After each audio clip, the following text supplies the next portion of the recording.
जो स्टूडेंट ये पूछते हैं कि हम बिना लेवरेज के अकाउंट ओपन कर सकते हैं या नहीं कर सकते, अगर नहीं कर सकते तो क्यों नहीं कर सकते, ठीक है, वो इस वजह से पूछते हैं कि इसमें हलाल हराम का थोड़ा सा ना आता है, तो इसके बारे में थोड़ा सा बताएं। हफीज भाई, अगर तो डायरेक्ट पैसे हो ना, आप कह सकते हो कि वॉल्यूम है, आप उधार ले रहे हो, डायरेक्ट पैसे नहीं ले रहे, बट स्टिल आप अज्यूम कर लो कि लेवरेज पैसे ही हैं, बोरोड मनी है, ठीक है। मुझे ये बताओ एक छोटी सी बात, दलील छोटी सी, ब्रोकर्स को मैं डिफेंड नहीं करूंगा, ठीक है, अगर आप 1:1 लेवरेज भी काफी ब्रोकर देते हैं, अगर आप वो सिलेक्ट करते हो और स्टैंडर्ड की लॉट लगाते हो तो ब्रोकर आपसे स्प्रेड चार्ज करता है, जी बिल्कुल, 20, 5 और यूएसडी का 5-6 होता है, 7 होगा जी। अगर आप 1000 की लेवरेज लेते हो तो क्या ब्रोकर को एक्स्ट्रा स्प्रेड चार्ज करता है या कमीशन? नहीं, मैं जिस ब्रोकर्स पे ट्रेड कर रहा हूँ या मैंने जिस पे किया है उस पे तो ऐसा नहीं है कि ज्यादा जो है लेवरेज सिलेक्ट करने से ज्यादा स्प्रेड कट हो, वही स्प्रेड कट होता है जो 1/1 रेशो का होता है और 1/1000 रेशो का। एक दलील ये है,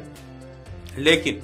अक्सर मैंने सुना है कि लोग कहते हैं, हमने ब्रोकर से कंफर्म किया कि वो कहते हैं हम जी लेवरेज का भी हिस्सा बीच में होता है, अच्छा, क्योंकि हम अकाउंट ही लेवरेज के बगैर नहीं देते, तो हम लेवरेज के ऊपर भी आपसे कमीशन लेते हैं, तो वो सूद के जुमरे में आ जाता है, जी ठीक है। उसका हल ये है कि आप कंपनी ब्रोकर से पूछें कि क्या जो आप हमें लेवरेज दे रहे हैं उस पर भी कुछ ले रहे हैं। अमूमन ऐसा नहीं होता, जो मैंने एक्सप्लेन किया वैसे ही है, लेकिन मोस्टली जो पाकिस्तान में बड़ी कंपनियां एडवर्टाइजमेंट कर रही है वो ऐसा करती हैं, वो लेवरेज पे लेती हैं, तो वो तो हराम की कैटेगरी में चला जाएगा। सूद अगर ले रहे हैं, जितनी अमाउंट दे रहे हैं उसके एक्स्ट्रा पैसे पे पैसा लेना हराम है। लेकिन कुछ कंपनीज हैं, अमूमन हम भी जब R&D करते हैं तो मेल करके पूछ लेते हैं, वो क्लैरिफाई करती हैं कि भाई आप हमसे लेवरेज लें या न लें, हमने आपसे इतने ही पैसे लेने हैं, ठीक है, कमीशन हमने इतना ही लेना है, इतना ही लेना है, फिक्स्ड है, ठीक है, हो या ना हो, उसका मतलब वो लेवरेज पे कुछ नहीं ले रहे भाई, वो सर्विसेज पे ले रहे हैं। आप उनका सिस्टम यूज कर रहे हो, उनका सर्वर यूज कर रहे हो, डिपॉजिट विड्रॉ फैसिलिटी यूज कर रहे हो, तो जो सर्विसेज है उनसे आप ले रहे हैं, ठीक है। अब देखें, क्वेश्चन ये आता है कि जो लेवरेज है वो क्रेडिट है, ठीक है।